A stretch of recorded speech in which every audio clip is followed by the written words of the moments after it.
Magandang umaga po sa inyo, kaparmer. Ngayon po, ituturo ko po ulit sa inyo yung pag-i-inject ng palaking kambing natin, lalo na po yung mga bagong anak. Napaka-importante po to na malaman nyo, lalong-lalo na po sa mga baguhan, para yung alaga nating kambing ay iwas bansot, matataba, at saka hindi po sila sakitin, mga kaparmer. Kasi nakakapanginayang naman po kung may mga namatay sa ating alaga dahil sa kakulangan po ng immune system nila sa mga kailangan po din po natin magbigay ng mga vitamins sa ating alaga. Napaka-importante po to talaga, mga kaparmer.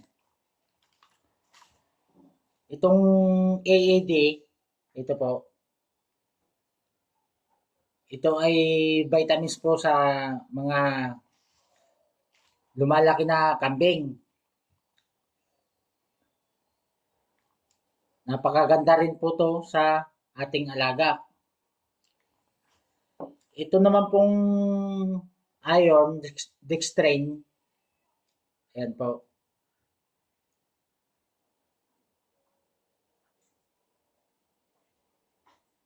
ay napakaganda po to sa bagong anak na kambing. After 3 days, pagkapanganak, ay mag-i-inject na po tayo ng 1 ml sa ating bagong anak na kambing. At 5 ml naman po sa kanyang nanay, sa inahin na kambing. Ito naman po DCM, ito po, DCM ay dami po ng gatas to sa bagong anak na kambing. Yung iba po, ang tinuturok sa bagong anak na kambing ay 10 ml. Pero ako po ay 5 ml lang. Conforme po sa anak ng kambing. Kung ang anak ng kambing natin ay tatlo, pwede po tayong magturok ng 10 ml sa inahing kambing after 3 days. Pagka panganak, papalipas tayo ng 3 araw saka tayo magturok nito ng DCM. Pampadagdag po nito sa gatas at may halo na po siyang calcium para malakas po ang bagong anak ng kambing natin. Madididi po to sa kanilang nanay. Ito naman pong B-complex. Ito po. B-complex, pwede po nating isabay to sa AED. After nagturok na po kayo ng iron, after 3 days pagkapanganak po yung kambing natin, nagturok tayo ng 1 ml sa anak niya at 5 ml po sa nanay. Iron po yon kasi ang iron po ay iwas anti-anemia po yon sa mga anemic para hindi po maging anemic yung nanganak nating kambing kasi maglalabas po siya ng dugo pag nanganak. At yung anak naman niya, pagkaputol po ng pusod, di ba, dumudugo rin. Kaya magbibigay po tayo ng iron na 1 ml at 5 ml po sa kanyang nanay. Ito naman po B-complex ay vitamins po to talaga na pampataba at para mabilis lumaki. Katulad din po ng AED. Ito sa mga breeder. Itong AED po, pag buntis na po ang ating kambing, wag na po tayong magbibigay nito. Ang ibibigay na lang po natin, monthly, pwede po yung B-complex at saka DCM para yung dede ng ating inahing kambing ay ma-develop ng gusto. Pampadevelop ng gusto rin to sa dede ng kambing, itong DCM. So, sana nakuha nyo mga kaparmer. Ito naman pong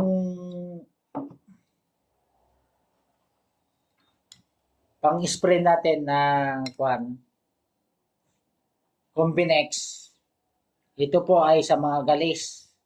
Kung may sugat yung kambing, napakaganda rin po to. Kahit sa baboy, pag nagkakapon tayo, ito po yung ginagamit natin. Pag tinanggal po natin yung itlog ng baboy, ay ito po yung i-spray natin. Para hindi po siya langawin at hindi itlogan ng langaw. Pag po to, ay may halo na po siyang antibiotic. Pag in-spray po to. Sa orb, yung tumutubo sa bungangan ng kambing, yun po ay nakakahawa. Nakakahawa rin po sa tao yun. Sa mga kasama nilang kambing, kailangan po i-kwan po natin yon. Ihiwalay po natin yung may orb na alagang kambing, yung may mga galis-galis sa bunganga, mga kaparmer. Ito po ay i-spray lang po natin hanggang sa matuyo siya, hanggang sa gumaling. Kahit araw-araw nating i-spray hanggang sa hindi siya gumagaling, mga kaparmer. Ngayon, i-demo ko po yung pag-inject ulit ng mga anak ng kambing natin. At yung nanganak nung Christmas, December 25, yun po ay mga palahin natin na Anglo-Nubian. At may pure breed po tayong anak na Anglo-Nubian.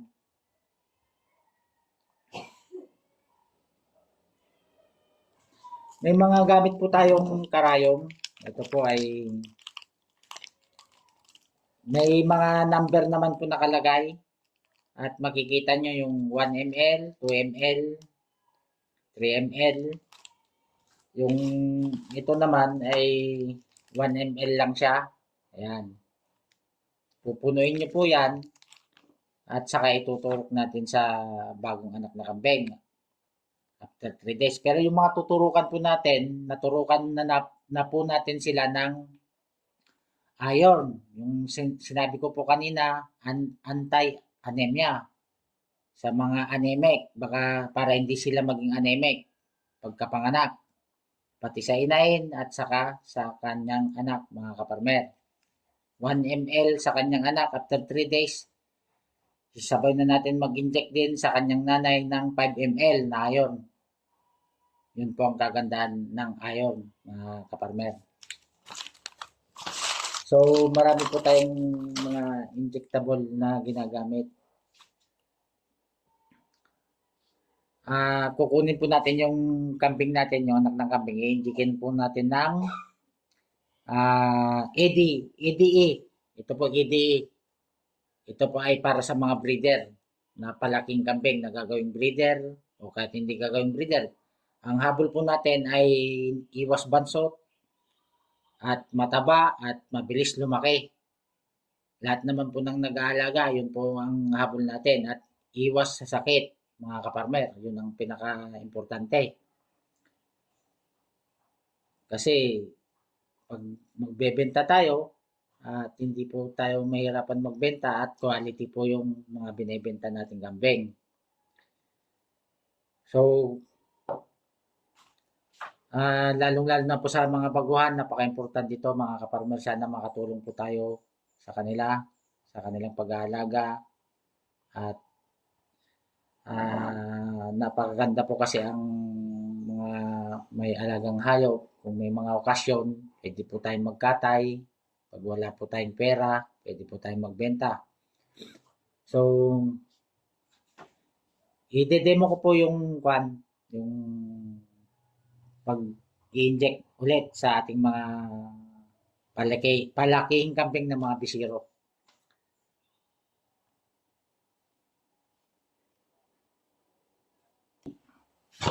So, andito ka farmer yung pure breed na Anglo-Nubian natin. Napakalaki po ito. Ayan po. Ayan. So, pinanganak po ito noong December 25. So, ang date ata natin ngayon ay January 13. 13. So, Bali, kwan siya, 15 days. 13 plus 6. 21 days, kaparmer. Oh, napakalaki po. At napakataba. Oh. Back po siya, lalaki. Yan. So, napakataba niya ito, kaparmer. Tingnan niyo yung ulo niya. Oh. Ayan. So, ang lulusog po ng mga alaga natin. So, tuturukan po natin to ng AED. Ito po ay pangpatangkad. Pagpabilis lumaki rin po to mga kaparmer. So, ang ituturok na lang po natin dito ay AED saka B-complex. Kasi naturukan na po natin to ng iron nung pagkapanganak.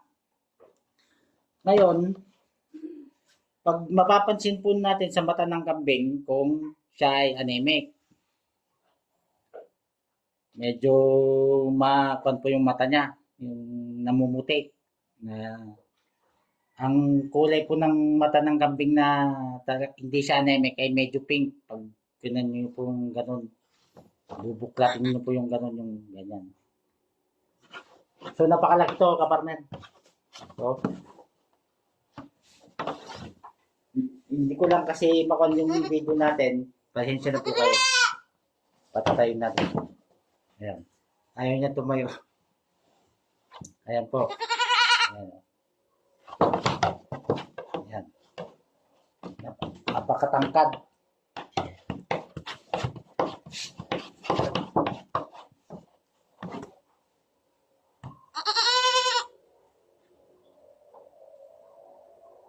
Ayan sa kaparmero. Napakagandang kambing. So, nakakatuwa po pag malulusog yung kambing natin.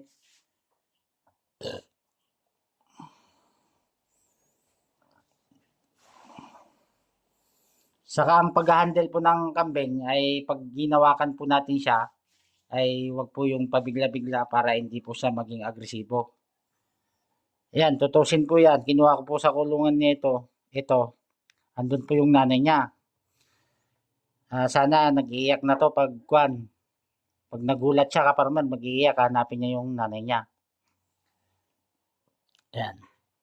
Napakalaki nito kaparmer. So, 21 days pa lang po yan. Pinanganak nung December 25.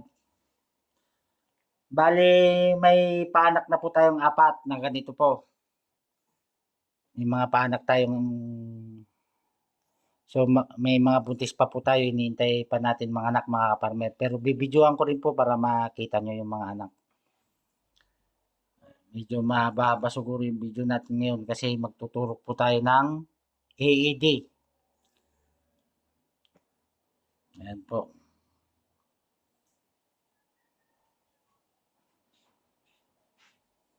Ayan.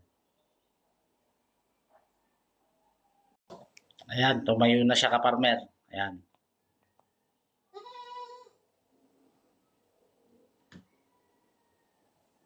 Parang nagiging maskulado po siya pero napakabata pa lang po yan kaparmer. Medyo madilim. Pasensya na po. Ayan, pakihawakan mo muna siya.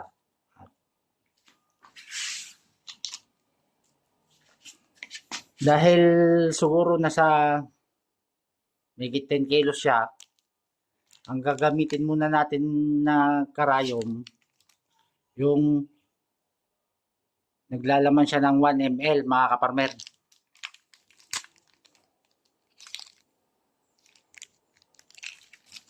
Ito po.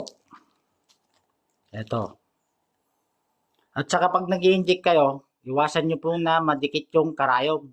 Kahit sa anong bagay, kaparmer, kahit sa kamay. Ayan. Pwede pong iturok siya, ay higpitan dito na nakatakip. Ayan, ayan po yung kwan niya. Ito.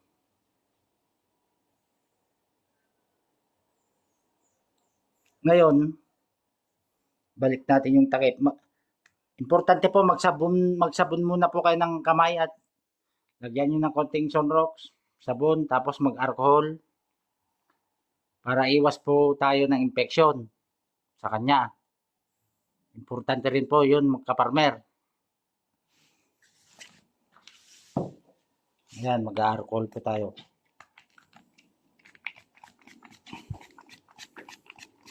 Yan, alcohol. Yan.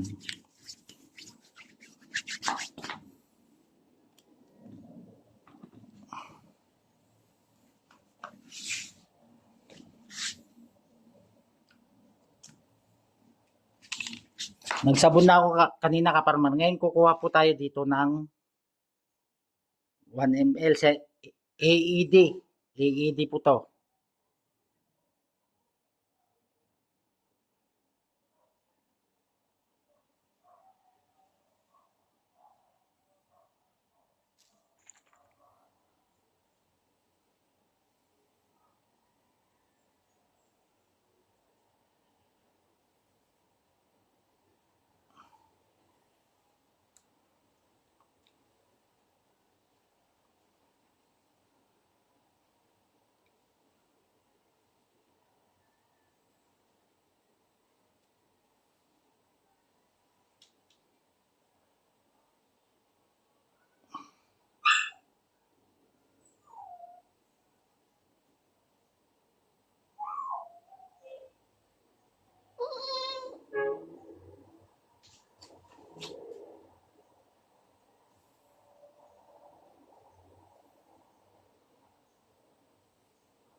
Ayan. Ngayon, pisilin po natin to konti, kaparmer, para palabasin po natin yung hangin sa karayom. Yan. Yan. Huwag kayong manghihinayang po sa matatapon na vitamins. Kasi pag may hangin po na tinurok natin yan, masakit po sa kanila. Ayan. Ito, 1 ml po to. Ayan, tuturukan na po natin siya.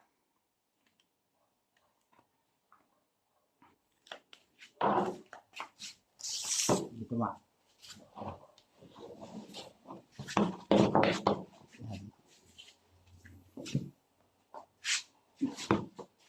Ipatay mo. Ganyan mo. Ayan. Baka mo ganyan. Ayan po. Dito po sa kabilang hita, sa may laman, kaparmer. Dito.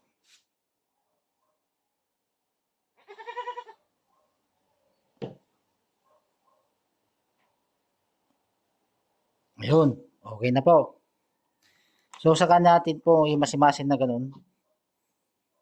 Yan.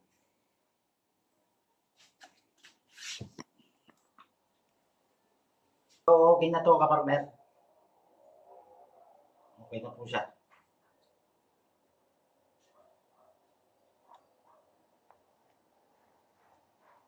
So, ayan pa po yung dalawa, kaparmer. Kinuha ko ulit sa kulungan. Ganun rin po ang gagawin natin. Sa EED po ang ibabakuna natin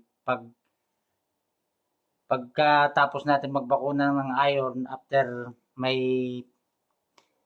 15 days na sila to 20 days. Pwede na po tayong mag-apply ng AED at B-complex. Magkabilang hita po.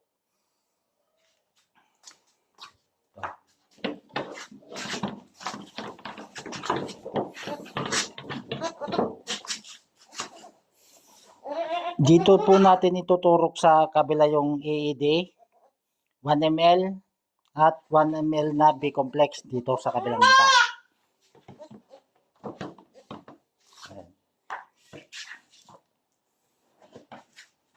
So, ang gaganda po ang lulusog nila, mga farmer. Salamat po sa Panginoon at bigyan na naman po tayo ng mga panibagong alaga. At salamat po sa lahat ng sumusuporta sa ating channel, mga subscribers ko. At sana suportahan niyo po ang ating channel. Maraming salamat po sa atin. Happy farming po sa ating lahat. Hanggang dito na lang po yung video natin, kaparmer. At i-update ko po kayo palagi pag may lahat po ng natutunan natin, i-kukuhan ko po sa inyo, i-share po natin lahat sa inyo, kaparmer. Sana po nakatulong tong video na to sa inyo, lalo na po sa mga baguhan. Salamat po, kaparmeng. At sana ay gabayan tayo palagi ng Diyos. Sige po.